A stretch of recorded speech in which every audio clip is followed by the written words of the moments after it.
24 గంటలకి. నాగేష్ గారు ఎందుకు ఆగింది ట్రేడ్ డీల్? నిజానికి జూలై నుంచి అయిపోతుంది అన్నారు కదా. జూన్ నుంచే ఇంకా ట్రంప్ కూడా ప్రకటించాడు మేము చాలా దగ్గరగా వచ్చాం, క్లోజ్ గా వచ్చామని చెప్పి. ఎందుకు ఆగిపోయింది అసలు ట్రేడ్ డీల్? అంటే ఇప్పుడు ట్రంప్ కి అదొకటి కోపం ఉంది. ఏమిటంటే ఒక 4 rounds 5 rounds ఆఫ్ నెగోసియేషన్స్ జరిగాయి, దీనికి ఒక కన్క్లూజన్ రాలేదు, ఒక క్లోజర్ రాలేదు అనేది.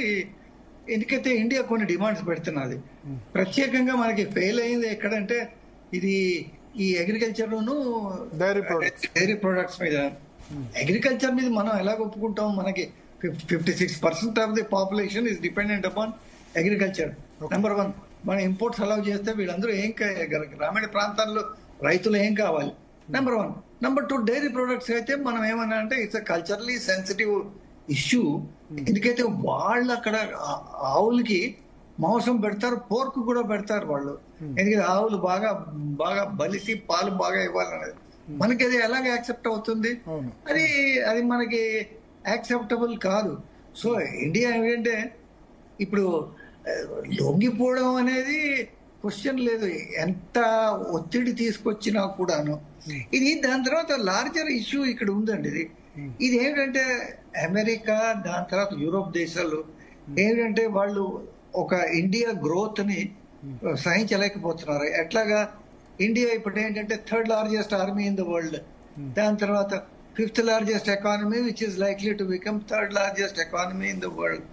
వాళ్ళు ఇది ఓరవలేకపోతున్నారు. వాళ్ళు ఇండియా ఇంత ముందుకు వచ్చిందా అనేది ఎట్లాగా వాళ్ళు అనుకుంటున్నారు. సో అందుకు ఏమిటంటే ప్రతిదానికి ద్వంద్వ వైఖరి. ఇందాక నేను అమెరికా సంగతి చెప్పాను.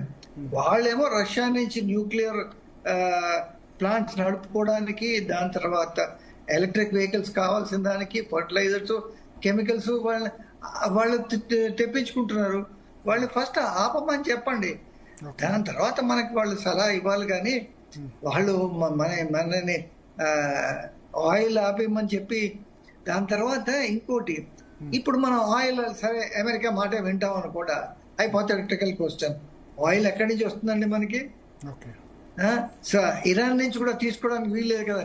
ఎందుకంటే ఇరాన్ మీద కూడా రష్యా మీద ఎలాంటి శాంక్షన్స్ ఉన్నాయో ఇరాన్ మీద ఎలాంటి శాంక్షన్స్ ఇంపోజ్ చేసింది అమెరికా. సో మనం ఎక్కడికి తీసుకోవాలి? సౌదీ అరేబియా నుంచి తీసుకోవాలా? సౌదీ అరేబియాకి ఒక రోజు పాపం వచ్చి మన స్క్రూ టైట్ చేసింది అనుకోండి, మనం మీ బండి నా బండి నడవది, అది ఇంట్లోనే పెట్టుకోవాలి. సో అమెరికా చెప్పిన సలహాలు అది మన దేశం హితంలో లేవు. అది వాళ్ళ ఎట్టి పరిస్థితిలో మనం అమెరికా చెప్పిన దానికి లొంగే పరిస్థితి రాకూడదు. థ్యాంక్ యూ నగేష్ గారు, పార్థసారథి గారు, పెంటపాటి పుల్లారావు గారు. మొత్తానికి స్పందన ఒకటి, మన ఎనర్జీ సెక్యూరిటీ దృష్ట్యా, ఎందుకంటే మనం 85% క్రూడ్ ఆయిల్ను దిగుమతి చేసుకుంటాం. మన అవసరాలకు, మన దేశంలో అవసరాలకు మన దగ్గర ప్రొడ్యూస్ అవుతుంది కేవలం 15%. 80% మనం ఇంపోర్ట్ చేసుకుంటాం. సో ఇంతకుముందు ఏంటంటే ఇరాన్ మీద చేస్తే అమెరికా శాంక్షన్స్ విధించింది, ఇరాన్, సౌదీ అరేబియా. ఇప్పుడు రష్యా ఉక్రెయిన్ వార్ తర్వాత యూరోపియన్ యూనియన్ కానీ అమెరికా కానీ ఇవన్నీ రష్యా దగ్గర తీసుకోవట్లేదు. కాబట్టి రష్యాకి ఎవరో ఒకళ్ళు కొనుగోలుదారు ఉండాలి. సో ప్రధానంగా చైనా, ఇండియా ఈ రెండు కూడా రష్యా నుంచి దిగుమతి చేసుకుంటాయి. ఎందుకంటే వాళ్ళు మార్కెట్ కంటే చాలా తక్కువ రేటుకు మనకు సప్లై చేస్తున్నారు. సో మనకు ఎందుకు మనం ప్రధానంగా ఇంపోర్ట్ చేసుకునేది గోల్డ్, తర్వాత క్రూడ్ ఆయిల్, మూడోది పామ్ ఆయిల్ అంటే ఆయిల్. ఇవి కనుక తగ్గితే కనుక కరెంట్ అకౌంట్ డెఫిసిట్ తగ్గి, అంటే మనం ఎక్స్పోర్ట్ చేసే వాటికంటే ఇంపోర్ట్ చేసుకునేవి ఎక్కువ పరిస్థితి. అదేంటంటే మేజర్గా క్రూడ్ ఆయిలే. సో క్రూడ్ ఆయిల్ ఒక దశలో ఉక్రెయిన్ రష్యా యుద్ధంలో $120 పోయినప్పుడు అత్యంత ఎక్కువగా సఫర్ అయింది మనమే. సో రష్యన్ ఆయిల్ని తీసుకోవడం వల్ల ఇప్పుడు మనకు చాలా బెనిఫిట్ అవుతున్నాం. ఇంతకుముందు చెప్పినట్టు రోజుకు 600 కోట్ల రూపాయల బెనిఫిట్ మనకు జరుగుతుంది.